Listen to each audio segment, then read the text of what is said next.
let's welcome Smita on our MYB channel, and Hello, let us listen from her about her career and her activities.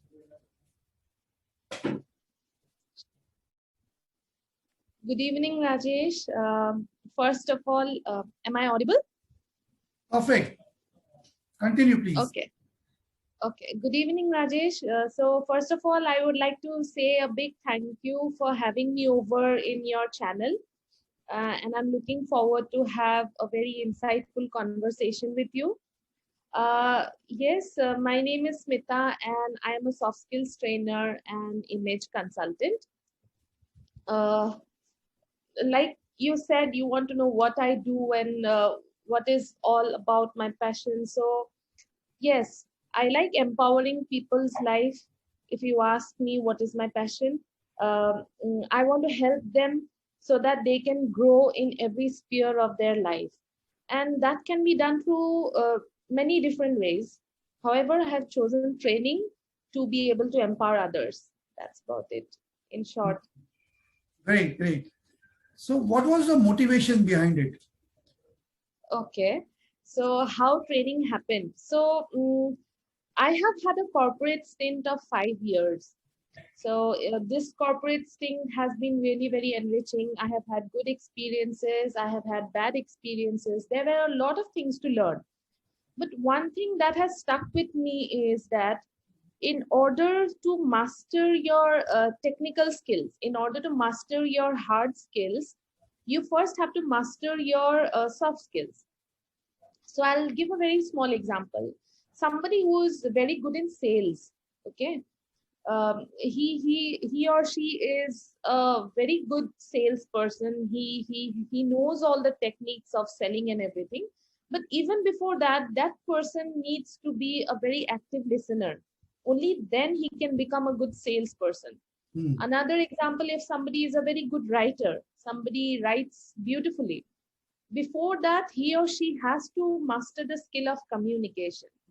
Somebody who is a very good marketer has to master the skill of being empathetic and listening and having great emotional intelligence. That's how somebody is going to be a good marketer, right? So all I'm trying to say is soft skills are not standalone skills. Both hard skills and soft skills, they go together. So I thought, what better than this? Because people do not pay much attention to all these things. They think that it is just optional, but that is not the case. That is the foundation for building every other skill set. So that's how it happened. Yeah, very true. Yeah, you made a very good point. To have a hard skills success, you must have soft skills already endowed into you. That's Absolutely. True. Yeah. And there's also been a research by the Harvard that 85% of your success in your career depends on soft skills rather than your technical skills. So that is a proven fact. So yeah, that makes sense. So what are your unique special features or points by which people get along with you very nicely during coaching and approach you again and again for guidance? Okay. If you have to know about my USP, I would say empathy comes to me naturally. So because of that, people who know me well or people who are around me, they know me as someone who's reliable and who's consistent. Now, because of that, it becomes easier to communicate with people. So the formation of trust becomes easier. That's the bedrock of communication. Therefore, when people rely on you or when people know that you are there for them, they tend to open up more and communicate more effectively. They tend to open up more, be more clear in their communication or whatever problems they are going through. That in turn helps me to help them solve the problem better. So that's how I would say that is my USP, because of which I can interact with my clients. Every time they walk up to me, I will try to find a solution for them. Oh, so you give solution to the client as per his needs. You understand his needs. Yeah. absolutely, it's tailor made, because every person is different. Every person has got different problems.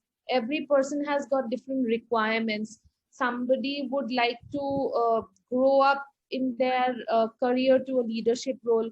Somebody would want to get into a good job.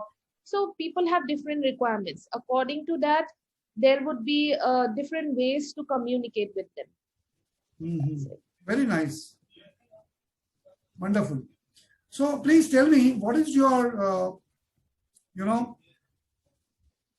how you motivate the other people?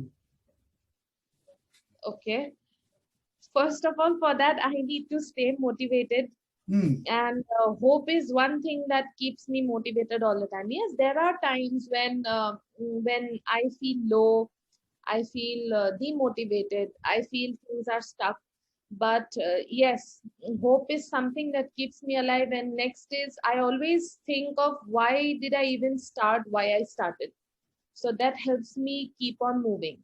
Now, when I'm motivated, and now when it comes to motivating other people, uh, I'm not a motivational speaker, but yeah, if I have a client or a friend, or for that matter anyone, and I know that person is not quite motivated or feeling low, being a friend, being a coach, being a colleague, or whatever it is, I try to help them out by giving them examples of my life, or sharing some real life examples, so that they feel that yes, this is not the first time that they are facing the problem. There are also other people who go through similar problems, and that is not the end of the world. There are a lot of things to look forward to.